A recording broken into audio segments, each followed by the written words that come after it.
Hey fellas, well, another week, another trip into Disney Plus hole, and another episode of WandaVision, and well, last week's episode has now been titled Winter of this program, and this one is fittingly titled on a very special episode, which on top of going from the swaggering 70s to the bodacious 80s, the often campy sitcoms that dominated that decade. Hey, and now you might see commonly on Nick at Night, Hey, or TV Land now. Now it has multiple meanings, and as I point out in the brackets of this video, there's going to be some minor spoilers. Not going to be going over every single event, and especially, I know about the big one, but I'm going to preserve that surprise.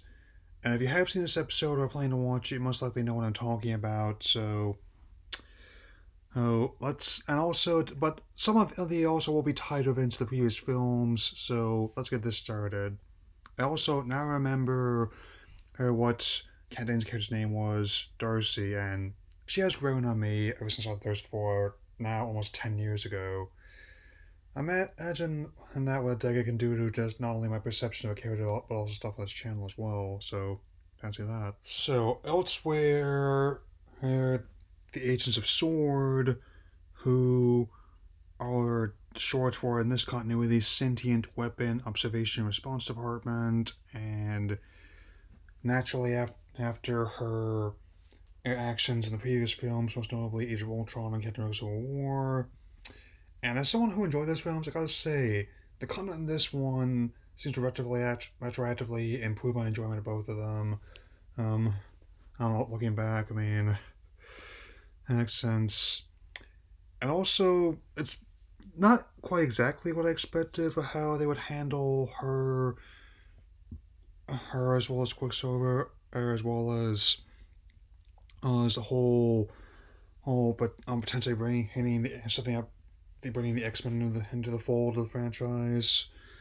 Is because typically she and her brother are technically Magneto's biological children, and I was figuring that they would basically retcon that so the experiments they did when they were initially classified as enhanced individuals, mostly because of clinical red tape hit before they merged with Fox.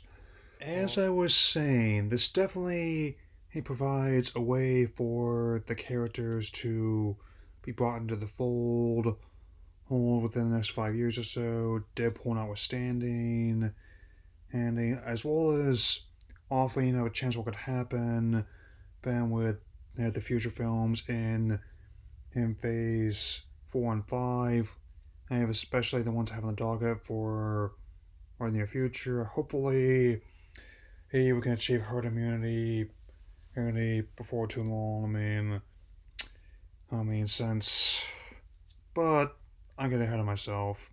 Again, I actually kind of like how they also have the production design plays into this, and like just how Viz once they notices not just the gazebo they've been visiting throughout the decades, Asian Westview, but also something as simple as like the curtains that she has set up by the window over all the years. And of course, I definitely am amused by the 80s elements in there. I mean, I can only imagine how that played out. And how it sense, even like the styling, like not just the hair, but also like the Lagos paper towel commercial. And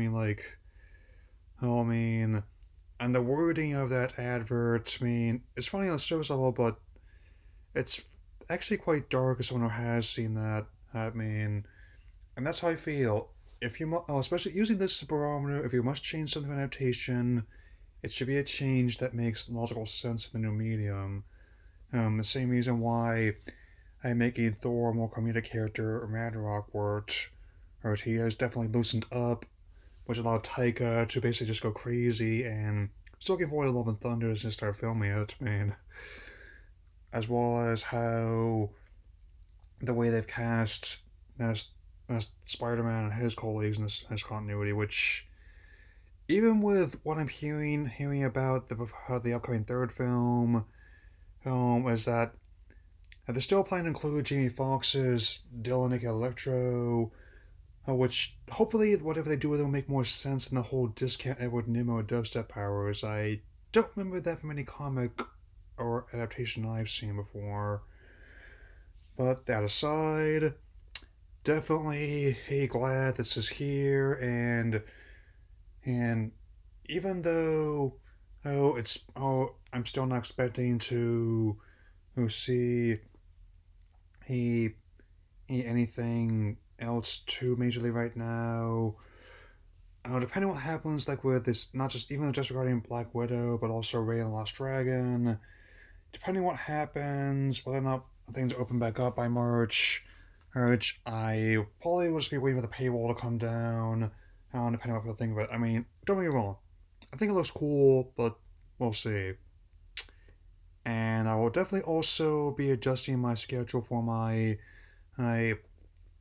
son and when Ultra Adventures vlogs officially, given what I just found about the next volume of Journeys.